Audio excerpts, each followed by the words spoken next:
అందరికీ నమస్కారం. నేను అరవ శ్రీధర్, రైల్వేగూడ జనసేన పార్టీ ఎమ్మెల్యేగా ఉన్నాను. ఈరోజు మార్నింగ్ నుంచి ఏదైతే నా మీద తప్పుడు ప్రచారం, అదేవిధంగా తప్పుడు ఫేక్ డీప్ వీడియోలు ప్రచారం చేస్తున్నారో దానికి నేను సూటిగా వాళ్ళనే క్వశ్చన్ అడుగుతున్నాను. నేను 2021 నుంచి సర్పంచ్ గా 3 years కంటిన్యూగా సర్పంచ్ గా పనిచేశాను. సర్పంచ్ గా పనిచేసేటప్పుడు నా విలేజ్ లో కావచ్చు, లేకపోతే పక్క పంచాయతీలు కావచ్చు, మండలంలో కావచ్చు, ఏ రోజైనా శ్రీధర్ ఇలాంటి తప్పులు చేస్తాడు, శ్రీధర్ పలానా తప్పులు చేస్తాడు, తప్పుడు వ్యక్తి అని నిరూపించండి.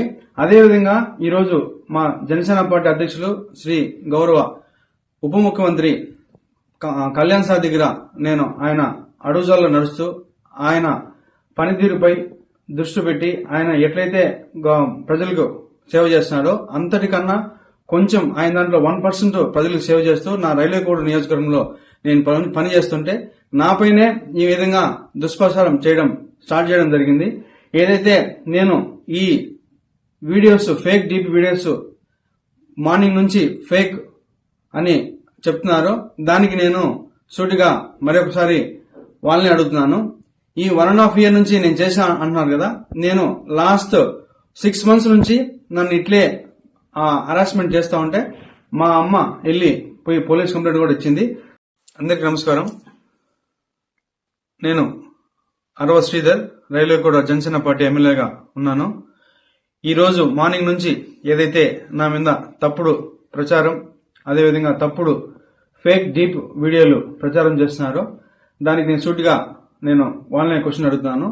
నేను 2021 నుంచి సర్పంచ్ గా 3 years కంటిన్యూగా సర్పంచ్ గా పనిచేశాను. సర్పంచ్ గా పనిచేసేటప్పుడు నా విలేజ్ లో కావచ్చు, లేకపోతే పక్క పంచాయతీలు కావచ్చు, మండలంలో కావచ్చు, ఏ రోజైనా శ్రీధర్ ఇలాంటి తప్పులు చేస్తాడు, శ్రీధర్ పలానా తప్పులు చేస్తాడు, తప్పుడు వ్యక్తి అని నిరూపించండి. అదేవిధంగా ఈరోజు మా జనసేన పార్టీ అధ్యక్షులు శ్రీ గౌరవ ఉప ముఖ్యమంత్రి కళ్యాణ్ సార్ దగ్గర ఆయన అడుగుజాల్లో నడుస్తూ ఆయన పనితీరుపై దృష్టి పెట్టి ఆయన ఎట్లయితే ప్రజలకు సేవ చేస్తున్నాడో అంతటికన్నా కొంచెం ఆయన దాంట్లో 1% ప్రజలకు సేవ చేస్తూ నా రైల్వేగూడ నియోజకవర్గంలో నేను పని చేస్తుంటే నాపైనే ఈ విధంగా దుష్ప్రచారం స్టార్ట్ చేయడం జరిగింది.